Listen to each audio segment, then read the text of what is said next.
So something's really popular that a lot of clients are doing, there's adding interrupters. So at the top of this page, you can see that we've added a little carousel. And then we've added some interrupters. That could be a long banner going across the page. It can be some categories just to break up the flow.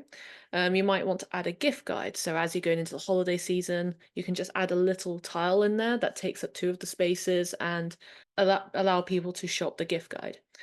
Um, you can also do left-right content. And you can also have smaller banners, and as you can see here, a much larger side image, or you can have text, you can have videos, and all sorts in these sections. You can also break this up by adding additional CTAs if you want to lead it to a larger campaign, or you can go with a traditional grid format. Um, the reason we're showing you this is because you can also do this entire page in one long format, as you can see here. The carousel is created in a separate experience and then embedded into here, as you can see through the HTML widget. Um, and all the rest of it is created in a Flux layout board, Flex layout, sorry, where you can see all these product tiles. For the purposes of this, I have actually placed all of these images in here, so the placeholder text for the product name and the price and things.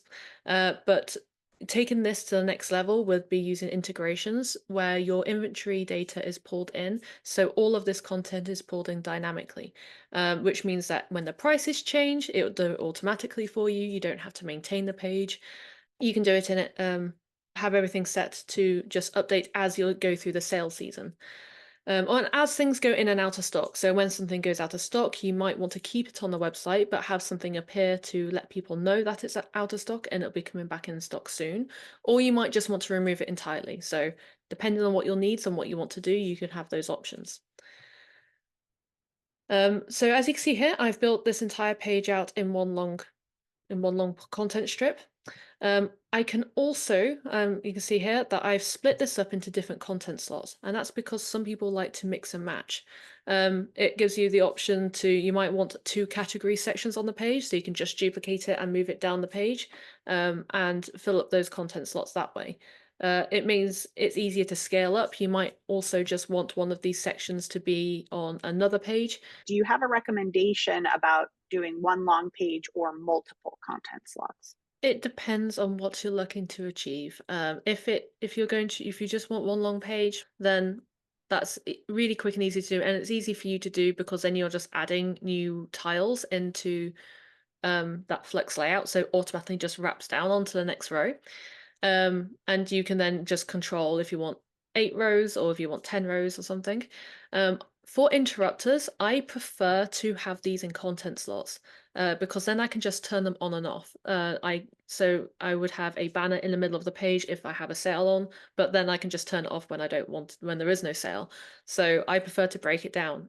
So if you wanted to have lots of interrupters, then just break it down into different modules. If you just want one or two, you could do sections. So you can have a flex layout with 3 rows of products, then a thin banner, and then another couple. So I think it really, really depends on the workflow of the individual team and your personal preferences, how you feel most organized in doing it. I know that the designers that are on my team feel differently to me. They prefer it sometimes to have everything all in one.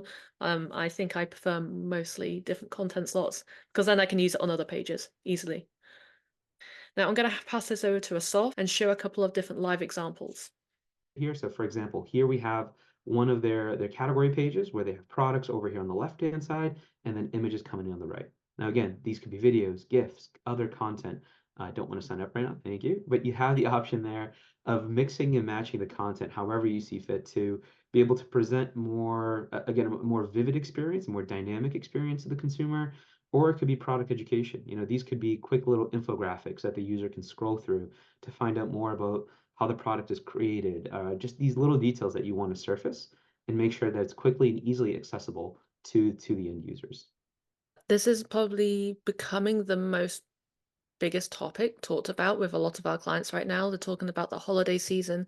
Whilst they're trying to work in gift guides and things like that, It's instead of just having a landing page or a gift guide that then links to the product listing page, they're kind of combining them both and making it extra powerful because you can drive all the traffic and all those paid clicks that you have on social media to just one page. So they're really capitalizing on the effort that they put into this.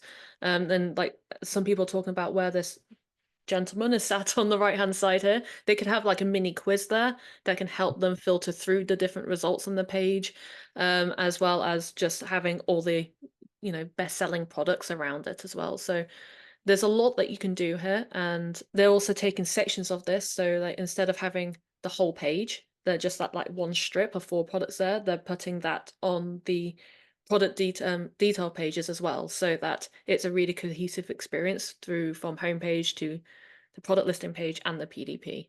They can just drag and drop those onto any of the pages on their website. So it's becoming very powerful. I'm really excited to see what people are going to be creating this holiday season. And on top of that as well, with the ability now within the tool to integrate or to mix in A/B split testing, right? You can test different designs, different layouts, and all of that with all of these optimizations in place for the performance side. So many times the flicker that you might see with many A/B split tests out there doesn't exist within our platform.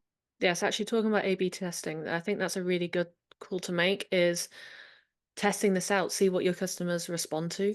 So Mhm. if they're not used to seeing these interrupters, try it out. You can try smaller ones, and then go to a much larger, more intricate ones throughout the holiday season and the really big sales.